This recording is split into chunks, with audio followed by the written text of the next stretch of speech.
अब ये जो भिन्नता है भारत और यूरोप में, चूंकि सूर्य वहां कम है और यहां बहुत ज्यादा है। आप जानते हैं दुनिया में पूरे ब्रह्मांड का केंद्र ही सूर्य है। अगर सूर्य मेहरबान है तो सब कुछ आपके लिए है, और जो सूर्य की मेहरबानी नहीं है तो आपके लिए कुछ भी नहीं। तो इस देश में बहुत कुछ ऐसा, तो शायद ऐसे कारण से ही इस देश में आयुर्वेद जन्म लिया होगा। और आयुर्वेद ने जन्म लिया होगा तो ये उतना ही पुराना होगा जितना पुराना भारत है। कुछ विदेशी इतिहासकार ऐसा बोलते हैं कि आयुर्वेद 2500 साल पुराना।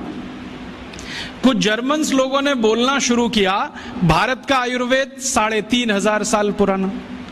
कुछ ने बोलना शुरू किया भारत का आयुर्वेद 10,000 साल पुराना।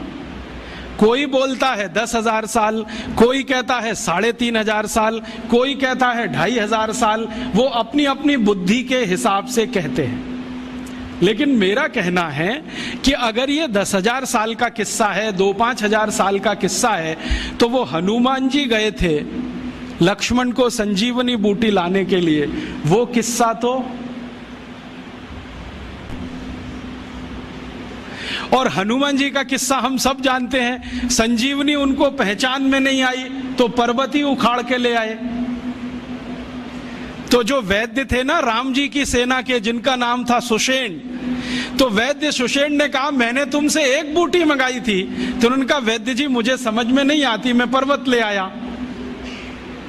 और ये कहानी आगे बढ़ती है रामचरितमानस में तो नहीं, रघुवंशम में, कि उस एक छोटे से पर्वत के टुकड़े से कुछ 1000-1200 औषधियां वैद्य सुषेण ने निकाली थी।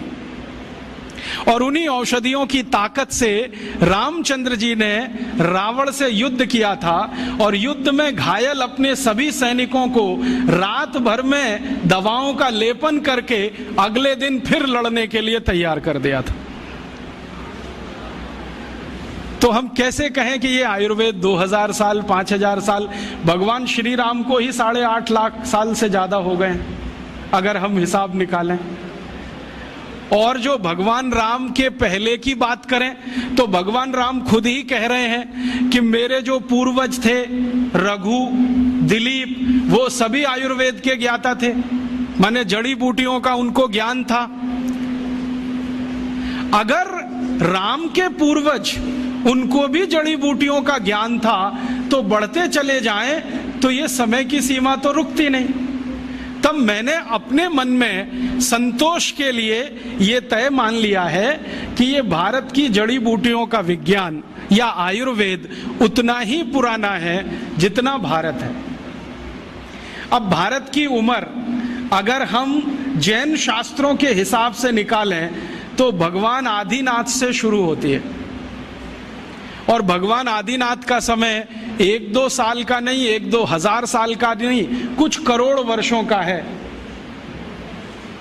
तो भारत भी कुछ करोड़ वर्षों का है, तो भारत की जड़ी बूटियां भी करोड़ वर्षों की होंगी। क्योंकि भारत में एक चीज जो निश्चित है, बाकी बहुत सारी चीजें बदली होंगी, सूर्य का प्रकाश। ये भगवान आदिनाथ के जमाने में भी होगा और आज सन 2006 में भी है। इस सूर्य के प्रकाश के कारण जैव विविधता, बायोडाइवर्सिटी उस समय भी रही होगी जो आज है। आज शायद कमी आई है, उस समय इससे भी ज्यादा रही होगी, क्योंकि हमने आज जो विकास का रास्ता अपनाया है उसमें इस जैव विविधता का ही, बायोडाइवर्सिटी का ही सबसे ज्यादा नाश हो रहा है। सब सुखी हों, सब निरोगी हों, सर्वे भवन्तु सुखिनः, सर्वे सन्तु निरामया, सर्वे भद्राणि पश्यन्तु मा कश्चित् दुःखभाग्।